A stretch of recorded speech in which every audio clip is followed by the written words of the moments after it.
आज हम बीए द्वितीय वर्ष का जो सैद्धांतिक प्रश्न पत्र है, सैद्धांतिक पाठ्यक्रम है, उसका प्रथम प्रश्न पत्र, इसमें एक महत्वपूर्ण टॉपिक है general study of the development of music in the 19th and 20th century. 19वीं व 20वीं शताब्दी में संगीत में क्या क्या विकास हुए, इसका एक सामान्य अध्ययन। यहाँ मैं आपको इसके बारे में संक्षिप्त सी जानकारी दे रहा हूँ। मैं डॉक्टर राम मनोहर शर्मा, सह आचार्य संगीत।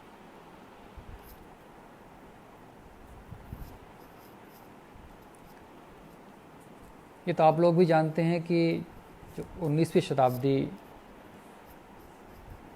का समय था, उसमें भारत में अंग्रेज़ों का शासन था और जो अंग्रेज़ थे वो भारतीय संगीत को अच्छी दृष्टि से नहीं देखते थे। अंग्रेजी सभ्यता का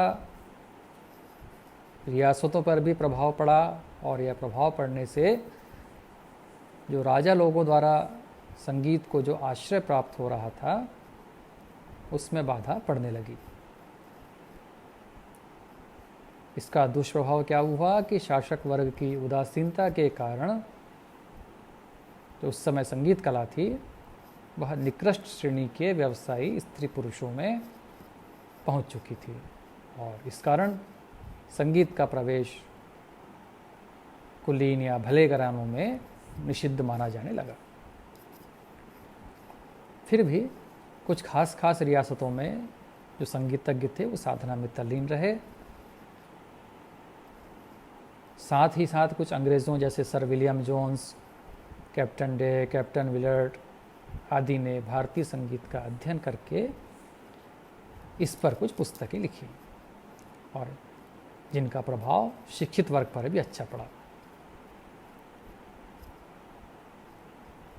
इस काल में सर्वप्रथम बिलावल को शुद्ध थाट मानकर पटना के मोहम्मद रज़ा ने नगमाते आसफ़ी नामक ग्रंथ या पुस्तक लिखी और राग रागिनी वर्गीकरण के अंतर्गत इसमें 6 राग और 36 रागिनियाँ माना गया।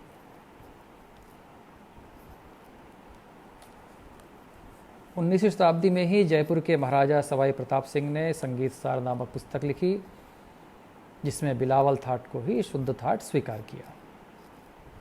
इसके पश्चात कृष्णानंद व्यास ने संगीत राग कल्पद्रुम नामक एक बड़ी पुस्तक लिखी, जिसमें उस समय तक के हजारों ध्रुपद, ख्याल तथा अन्य गीत दिए गए हैं। अब हम बात करते हैं संगीत प्रचार के आधुनिक काल, जिसको हम कह सकते हैं 1900 से 1950 ईस्वी तक का।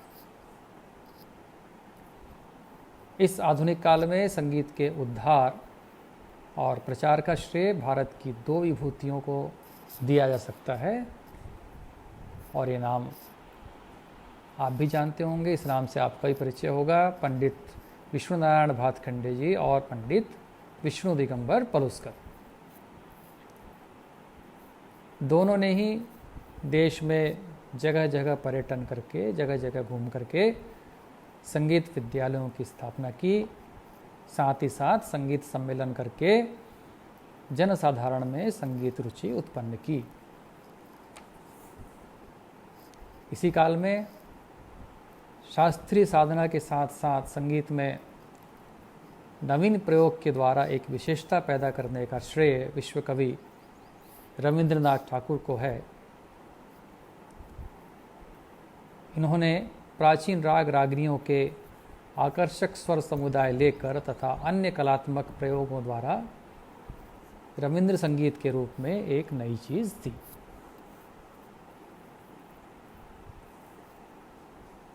पंडित भातखंडे के प्रसिद्ध ग्रंथों में हिंदुस्तानी संगीत पर आधारित क्रमिक पुस्तक मालिका है, जिसमें भिन्न भिन्न रागों की भिन्न भिन्न गायन शैलियों की स्वरलिपि का संग्रह है। इसके अतिरिक्त लक्ष्य संगीत, अभिनव राग मंजरी, इत्यादि ग्रंथ भी उन्होंने लिखे। आपने शुद्ध थाट बिलावल माना है तथा 10 थाटों में ही अधिकतम रागों का वर्गीकरण कर दिया है। पंडित पलुस्कर के कुछ प्रमुख ग्रंथ इस प्रकार है: संगीत बालबोध, संगीत तत्वदर्शक, राग प्रवेश, भजनामृत लहरी इत्यादि। एक विशेष बात यह है कि आपकी स्वरलिपि जो पद्धति है, इनके द्वारा प्रतिपादित स्वरलिपि पद्धति है, वो भातखंडे के द्वारा प्रतिपादित स्वरलिपि पद्धति से भिन्न है। अंत में हम बात करें स्वतंत्र भारत में संगीत। भारत स्वतंत्र हुआ 1947 में और उसकी अपनी सरकार स्थापित हुई। तब से संगीत का प्रचार द्रुत गति से बढ़ा है। जगह जगह विद्यालयों और महाविद्यालयों में यह पाठ्यक्रम एक विषय के रूप में सम्मिलित हो गया है। कई विश्वविद्यालयों में एमए परीक्षाओं में भी यह एक विषय के रूप में रख दिया गया है। संगीत विषय में शोध कार्य या पीएचडी भी आजकल करवाई जा रही हैं, की जा रही हैं विद्यार्थियों द्वारा। इधर आकाशवाणी द्वारा या दूरदर्शन द्वारा भी संगीत का प्रचार दिनों दिन बढ़ रहा है। स्वतंत्रता के पश्चात संगीत नाटक अकादमी की स्थापना हुई। प्रतिवर्ष कुछ संगीतज्ञों को भी पद्मश्री, पद्म भूषण, पद्म विभूषण जैसी उपाधियों से विभूषित किया जा रहा है। संगीत की अनेक शिक्षण संस्थाएं भी विभिन्न नगरों में सुचारू रूप से चल रही हैं।